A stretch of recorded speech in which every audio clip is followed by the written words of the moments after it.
शनि की कथा सुनने से कष्टों संकटों से मुक्ति मिलेगी, लक्ष्मी बरसेगी, मनोकामना पूर्ण होंगी।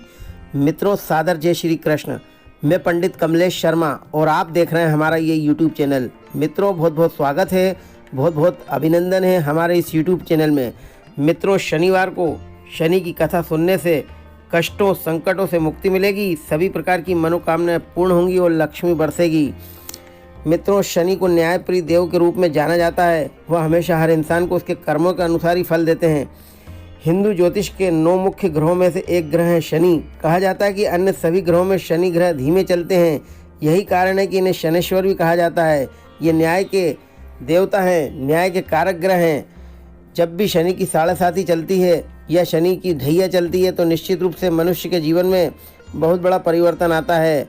शनि यदि जन्म पत्रिका में अच्छे स्थान पर बैठे हैं तो निश्चित रूप से ये रंक से राजा बनाते हैं, लेकिन यदि शनि की स्थिति अच्छी नहीं होती है तो निश्चित रूप से राजा से रंक बनाने में कसर नहीं छोड़ते हैं।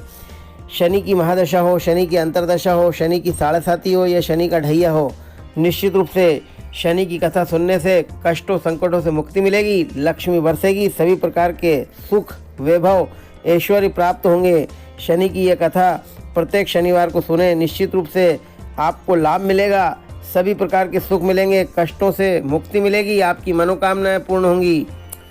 जन सामान्य में फैली मान्यता के अनुसार नवग्रह परिवार में सूर्य और शनि पिता पुत्र हैं, लेकिन महर्षि कश्यप ने शनि स्तोत्र के एक मंत्र में सूर्य पुत्र शनिदेव को महाबली और ग्रहों का राजा कहा है।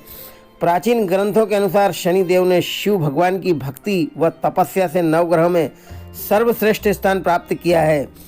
एक समय सूर्यदेव जब गर्भाधान के लिए अपनी पत्नी छाया के समीप गए तो छाया ने सूर्य के प्रचंड तेज से भयभीत होकर अपनी आंखें बंद कर ली थी। कालांतर में छाया के गर्भ से शनिदेव का जन्म हुआ।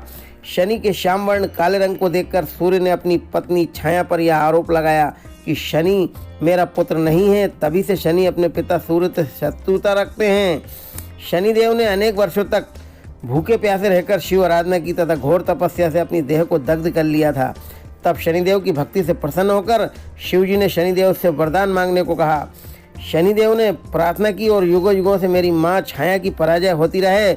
उसे मेरे पिता सूर्य द्वारा बहुत अपमानित व प्रताड़ित किया गया है, इसलिए मेरी माता की इच्छा है कि मैं शनिदेव अपने पिता से भी ज़्यादा शक्तिशाली व पूज्य बनूं। तब भगवान शिवजी ने उन्हें वरदान देते हुए कहा कि नवग्रहों में तुम्हारा स्थान सर्वश्रेष्ठ रहेगा। तुम पृथ्वीलोक के न्यायाधीश व दंडाधिकारी रहोगे। साधारण मानव तो क्या, देवता, असुर, सिद्ध, विद्याधर और नाग भी तुम्हारे नाम से भयभीत रहेंगे। ग्रंथों के अनुसार शनिदेव कश्यप गोत्री हैं तथा सौराष्ट्र उनका जन्म स्थल माना जाता है। शनि व्रत अग्नि पुराण के अनुसार शनि ग्रह की मुक्ति के लिए मूल नक्षत्र युक्त शनिवार से आरंभ करके 7 शनिवार शनिदेव की व्रत एवं पूजा की जाती है। व्रत कथा प्रारंभ।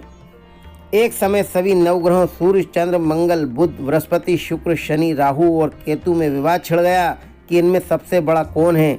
सभी आपस में लड़ने लगे और कोई निर्णय न होने पर देवराज इंद्र के पास निर्णय कराने पहुँचे। इंद्र इससे घबरा गए और इस निर्णय को देने में अपनी असमर्थता जताई, परंतु उन्होंने कहा कि इस समय पृथ्वी पर राजा विक्रमादित्य जी हैं जो कि अति न्यायप्रिय हैं, वे ही इसका निर्णय कर सकते हैं। सभी ग्रह एक साथ राजा विक्रमादित्य के पास पहुँचे और अपना विवाद बताया, साथ ही निर्णय के लिए कहा। राजा इस समस्या से अति चिंतित हो उठे क्योंकि वे जानते थे कि जिस किसी को छोटा बताया वही कुपित हो उठेगा। तब राजा को एक उपाय सूझा। उन्होंने स्वर्ण राजा कांस्य, पीतल, सीसा, रांगा, जस्ता, अभ्रक और लोहे से 9 सिंहासन बनवाए और उन्हें इसी क्रम में रख दिए। फिर सबसे निवेदन किया कि आप सभी अपने अपने सिंहासन पर स्थान ग्रहण करें। जो अंतिम सिंहासन पर बैठेगा वही सबसे छोटा होगा। इस अनुसार लोहा सिंहासन सबसे बाद में होने के कारण शनिदेव सबसे बाद में बैठे तो वही सबसे छोटे कहलाए।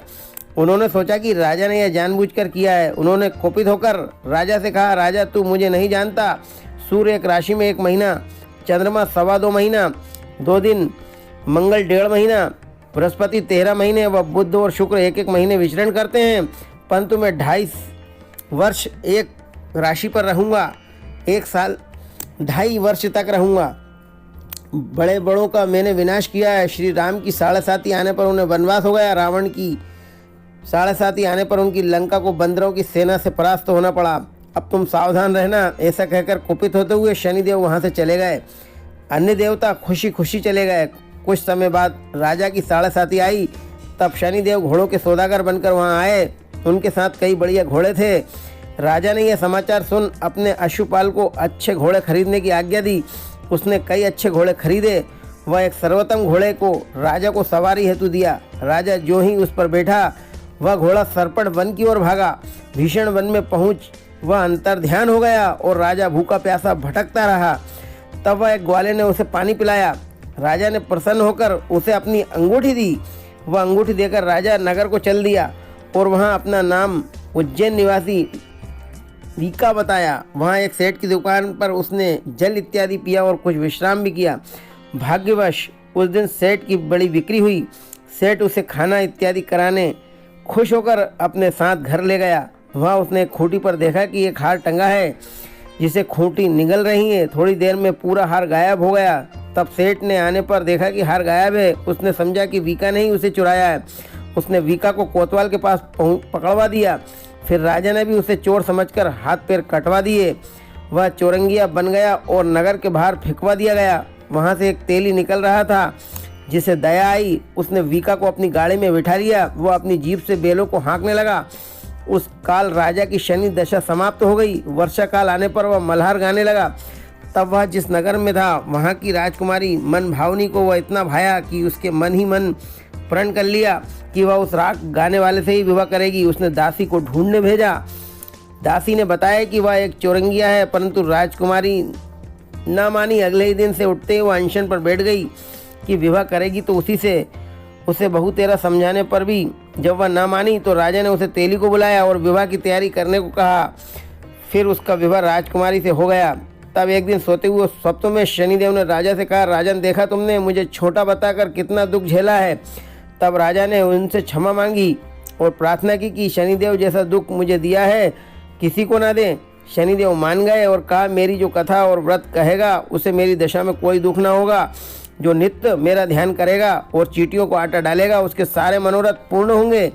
साथ ही राजा को हाथ पैर वापस दिए।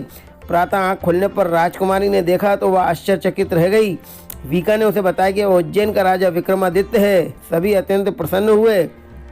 सेठ ने जब सुना तो वह पैरों पर गिरकर क्षमा मांगने लगा। राजा ने कहा कि वह तो शनिदेव का कोप था, इसमें किसी का कोई दोष नहीं है। सेठ ने फिर निवेदन किया कि मुझे शांति तभी मिलेगी जब आप मेरे घर पर भोजन करेंगे। सेठ ने अपने घर नाना प्रकार के व्यंजनों से राजा का सत्कार किया। साथ ही सबने देखा कि खूंटी हार निकल गई थी, वही अब उसे उगल रही है। सेठ ने अनेक मोहरे देकर राजा का धन्यवाद किया और अपनी कन्या श्री कंवरी से पाणी ग्रहण का निवेदन किया। राजा ने सहर्ष स्वीकार कर लिया। कुछ समय पश्चात राजा अपनी दोनों रानियों मन भावनी और श्री कंवरी को सभी उपहार सहित लेकर उज्जैन नगरी को चले। वहाँ पुरवासियों ने सीमा पर ही उनका स्वागत किया। सारे नगर में दीपमाला हुई। वह सबने खुशी मनाई। राजा ने घोषणा की कि मैंने शनिदेव को सबसे छोटा बताया था, जबकि असल में वही सर्वोपरि है। तब से सारे राज्य में शनिदेव की पूजा और कथा नियमित होने लगी। सारी प्रजा ने बहुत समय खुशी व आनंद के साथ बिताया। जो कोई शनिदेव की इस कथा को सुनता या पढ़ता है उसके सारे दुख दूर हो जाते हैं, मनोकामनाएं पूर्ण होती हैं, कष्टों संकटों से मुक्ति मिलती है। व्रत के दिन इस कथा को अवश्य पढ़नी चाहिए। शनि की महादशा चल रही है या शनि की 7.5 चल रही है, शनि की महादशा अंतरदशा में भी इस शनि की कथा को सुनने से कष्टों संकटों से मुक्ति मिलेगी, लक्ष्मी बरसेगी, मनोकामना पूर्ण होंगी। शनिवार के दिन हनुमान जी के मंदिर में एक सरसों के तेल का दीपक लगाना चाहिए, उनकी परिक्रमा करना चाहिए। निश्चित रूप से शनि से आपको मुक्ति मिलेगी, आपकी मनोकामना पूर्ण होंगी। एक और उपाय हम आपको बताते हैं। एक मिट्टी के दीपक में थोड़ा सा मीठा तेल लेकर उसमें काले तिल डालें और अपना चेहरा देखें घर के बाहर। यदि उसको डालते हैं कच्ची मिट्टी में तो निश्चित रूप से शनि का कष्ट खत्म होगा, कष्टों से मुक्ति मिलेगी, संकटों से मुक्ति मिलेगी, लक्ष्मी बरसेगी, मनोकामनाएं आपकी पूर्ण होंगी। शनि की इस कथा सुनने से सभी प्रकार के सुख, वैभव, ऐश्वर्य प्राप्त होंगे। कष्टों से मुक्ति मिलेगी, मनोकामना पूर्ण होंगी। यह कथा हर शनिवार को सुनना चाहिए। सभी लोग सुने तो निश्चित रूप से उन्हें सभी प्रकार के सुख, वैभव, ऐश्वर्य प्राप्त होंगे। शुभकामनाओं के साथ नमस्कार। जय श्री कृष्ण।